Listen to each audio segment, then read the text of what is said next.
केतन अग्रवाल हत्या प्रकरणी तपासाला आता वेग आलाय। सिया आणि तिचा प्रियकर चेतन चौधरी अटकेत आहेत।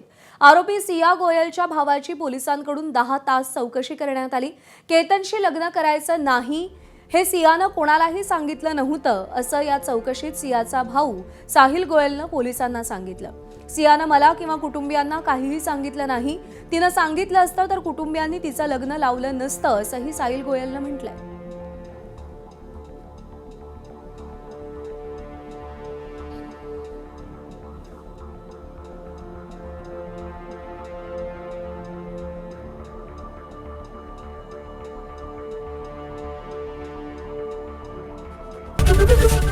एबीपी माझा, उघडा डोळे बघा नीट।